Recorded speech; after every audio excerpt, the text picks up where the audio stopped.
Welcome back to another episode of Moments That Make You Smile, a summer series for grieving moms. There are moments in our grief that feel too quiet, too empty, and honestly, we feel forgotten. But then something unexpected happens. A text arrives at just the right time. A stranger meets your eyes, and they see something in your eyes that tells them you need a little extra dose of kindness today. They smile at you, and they look you right in the eyes, which is rare these days. And they open the door for you and say something kind to you. You receive a card in the mail you weren't expecting. Someone tells you, "I'm praying for you." Someone may send flowers without a reason, just to let you know you're not forgotten. It's not the big things that get us through. It's those little moments that whisper to us, you are still seen. If you're grieving the death of your child and you want the steps that lead to believing with confidence that life is still worth living, then you're in the right place. Hello, I'm Teresa, a grief mentor. That's been where you are, and I teach grieving moms like you how to navigate life after child loss. If you're ready to take a step of courage and build a solid foundation to live with hope and purpose, then I'm here to teach you how. Are you ready for what God has for you?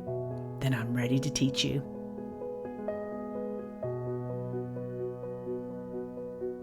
Today, I want to share a story with you of one of those moments and help you notice that kindness may be closer than you think. I was on the way to the grocery store, and honestly, I have no idea why. I was in that stage of my grief that I really wasn't conscious of anything I did. I was just going through the motions. I live in a quiet area that, though it's considered like a suburb, it really is still very quite country living. I live on a road that doesn't have a divider down the middle or any painted lines on the outside of the road. So if you are driving down that road, especially at night because it's blacktop, and you're not used to it and you meet a car, you might just be run off the road because you don't even know where to go. So even though it's kind of considered a suburb, it's definitely still quite very country living. But my standards, of course, if you've been listening to the podcast for very long at all, you know that I grew up on 100 acres. So this is the farthest from country that I can see in my mind. But I had a coworker one time that told me, "Teresa, you are still very much in the country." But I was on this familiar road, and the sky that day was stunning. The trees were just brightly green, so beautiful. So I'm guessing it maybe was the summer after Andrew left us. And nature always makes me feel closer to him because he loved the outdoors so much, which was making me angry. And on this particular day, it was so beautiful outside, I was angry because he wasn't here to enjoy it. That's the way our mind works right in those early days of grief. Everything is framed around in our minds of what they're missing here on this earth. And then that question that you know all too well, the one that we struggle with over and over and over, was front and center on my mind that day.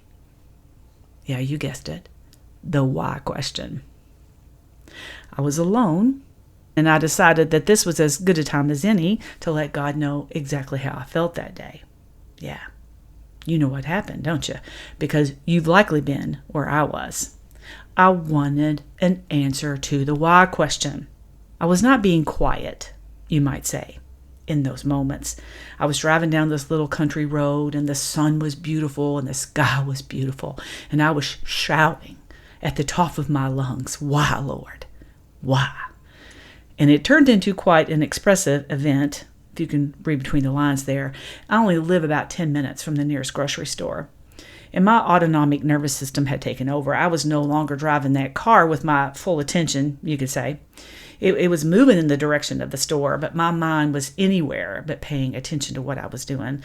I now honestly have a much greater patience for people that I see on the road driving erratically, because we never know what is on the mind and heart of the person behind that wheel. I managed to get into the parking lot of the grocery store only by the grace of God. My face was wet with tears as they were streaming down my neck. I placed the car in park, and I remember it so vividly. I laid my head down on the steering wheel. I was so distraught, I couldn't get myself together to go in the store. It was one of those moments when, after I had started letting it all come out, that I couldn't stop. And what happened next in this story? I'm getting chills just thinking about it, because unknown to me, I had parked next to a van, and inside of that van was a dad and a little girl, which I had not seen when I pulled up. She was a very petite little girl, I'm guessing maybe between 4 or 5 years old. And at some point, I may have been hitting the steering wheel with my hands. Suddenly, I turned to the driver's window because I heard someone knocking. I can hardly get through this story right now, because I do believe that this was a divine intervention. I do believe that God heard every lament of every word that came out of my mouth going down that road. Even prayers of lament, friend, the ones that are full of emotion, He hears you. Suddenly, I heard a knock on my window, and I turned to the driver's window. I was startled because I thought I was alone, right? In my head, I was alone. But this man was holding this little girl, and he's knocking on the door.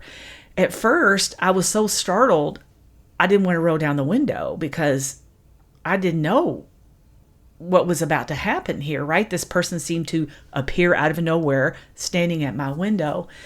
So I started my car, and I rolled down the window just a little bit, and he said to me, "Are you okay?" And it was one of those moments, there's no faking it, right? All he had to do, I don't have a clue what he saw before he actually got to my car window. But my face was covered. I was obviously distraught. And I said, "No, actually, I'm not okay." And he said, "My daughter saw you when you pulled up. And she said, 'Daddy, what's wrong with her?' He said she noticed me as they were getting out of the car, that I was so upset. And he said she is why he was stopping and knocking on my window." I'm sorry for the tears, because I didn't expect this, but I've really only told this story maybe one other time. But it was so ingrained on my heart and mind. And I know it has to be of the Lord, because I remember it, right? I was probably in that 6-month window. You don't even remember if you brushed your teeth that day, much less anything else. And so I told him, I said, "I'm very upset." And he said, "Why?" And I said, I told him that my son had passed away in a plane crash. And I was just really having a bad day. And that man stood there at my window holding that little girl and talked to me for probably 5 minutes. Total stranger, never seen him before, never have seen him since at the Meijer grocery store. I've been going to the same grocery store for 26 years. I've never seen this man before, nor this little girl ever again. But the kindness that was shown to me in that moment is unforgettable. And it's a memory now that I have, that I was seen and I was heard. That's what kindness does for us, right? It teaches us the meaning of true kindness, because everything takes on a different meaning after your child leaves your side. Can I get an amen? I know if I could see you right now, you would be nodding your head in agreement. James 1:17 tells us, whatever is good and perfect is a gift coming down from us, from God our Father, who created all the lights in the heavens. Even the tiniest gesture of love. What happened to me in that parking lot, to me, was not explainable in human terms. I still believe to this day that it was a divine intervention for the Lord using flesh and blood to show up to me and say, I see you. And it wasn't him that prompted him to stop. It was his little girl who saw me and wanted him to make sure that I was okay. So, friend, I want to bring attention to the kindness that you have been shown in your life that you may have forgotten, or maybe you've overlooked because your grief is so heavy, you don't notice what is going on around you. You see, our personalities really matter. I'm going to share another quick story with you, because if you've been following me on social media, I shared a few stories of us being at the beach. That is our happy place. We've been going to the same place for 26 years. It's covered in memories of Andrew, because he and Sarah and Tony and I started going there in 1999. So you can imagine how hard it was the very first time that we went there. And by the way, this is summer. So I've done a few series, and one just recently, an episode on how to manage those summer vacations. Because the first time we went to New Smyrna Beach after Andrew had went home, I had a complete and total meltdown. So what I experienced during that time, that 1 year going to New Smyrna Beach, I learned a lot, and I share some of that with you to be able to help you have the tools that you need to not be blindsided like I did. I just walked into it not anticipating. I was still in that first 2 years of grief where we don't even know our names sometimes. And I just walked into it blindsided, and I don't want you to do that. I'm a few steps in front of you, friend. And so what God has called me to do is to teach you, to train you, to prepare you to help take that edge off.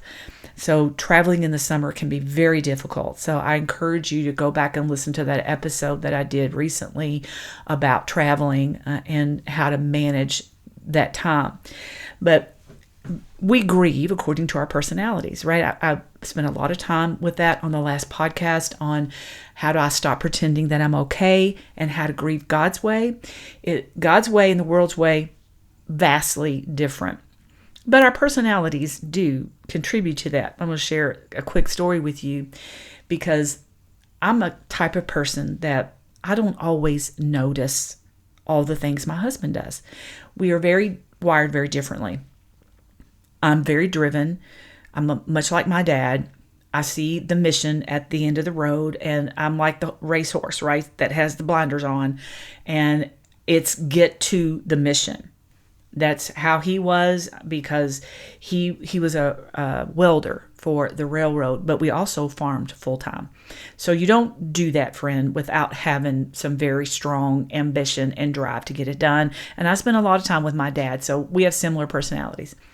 However, God knew exactly what I needed when he paired me up with Tony. Tony got that creative side of him, and we can be, when we go to the grocery store, I'm there to get what I need and get out. He has to touch everything, right? Oh, look at these new chips. Oh, did you see this? It drives me crazy, friends, because I'm there to get the job done.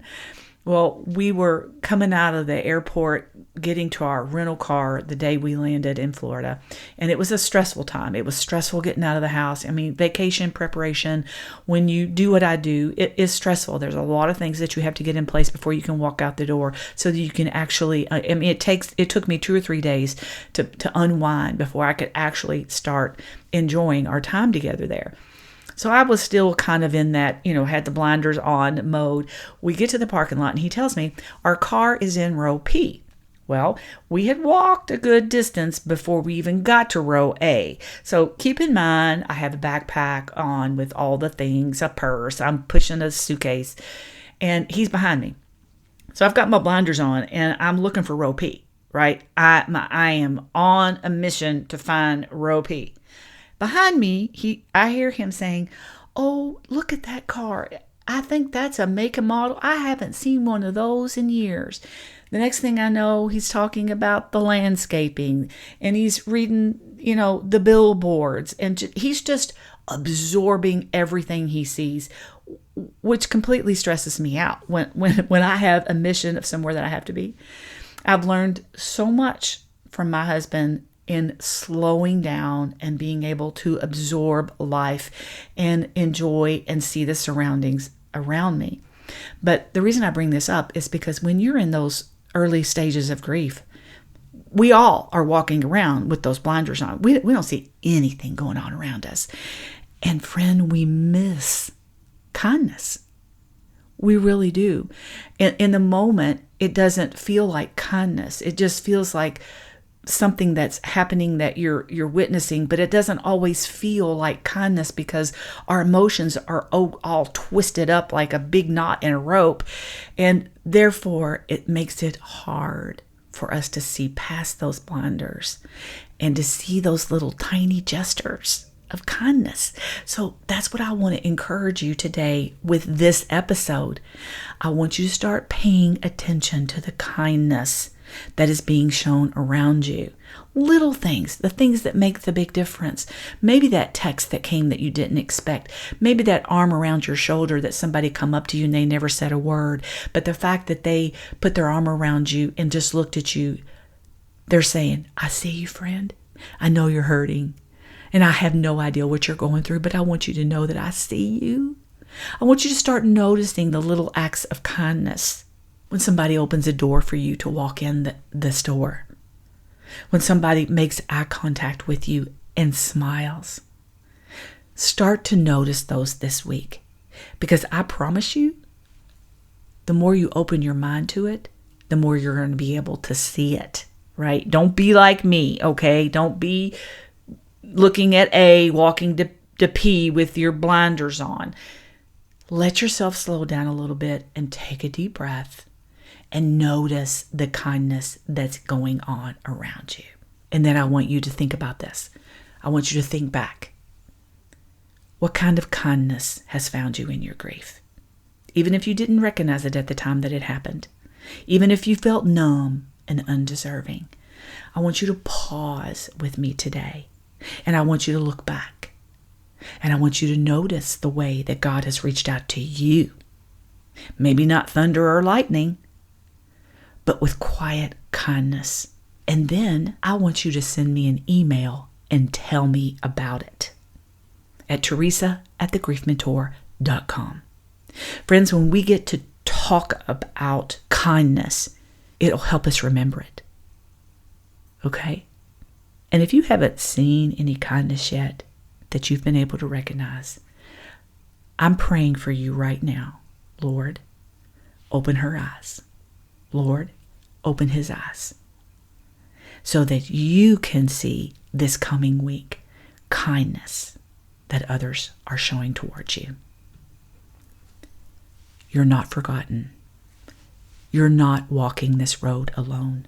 And the kindness that catches you off guard, that might just be the message that God is saying to you. I see you, child. Nothing can separate us from the love of God. Not heaven or hell or any type of forces that are coming into our lives. Nothing can separate us from the love of God. And he uses the hands and feet of those in our midst to show us his kindness and show us his mercy. I want you to start noticing that this week. And then I want you to email me and tell me about it. Okay? Now, let me share with you that I have extended the Grief Mentor session sale yet another week. Now, the calendar is filling up pretty quickly. So if you are thinking about having a grief mentor session, I encourage you to do it soon, because I want to meet you. I want to meet you in your grief exactly where you are. And then together, we're going to invite the Holy Spirit into that time together. Friend, when God opens your eyes to things that you are not able to see on your own, it changes your life. I look forward to meeting you. And that's all I have for you today, friends. So until next time, take care.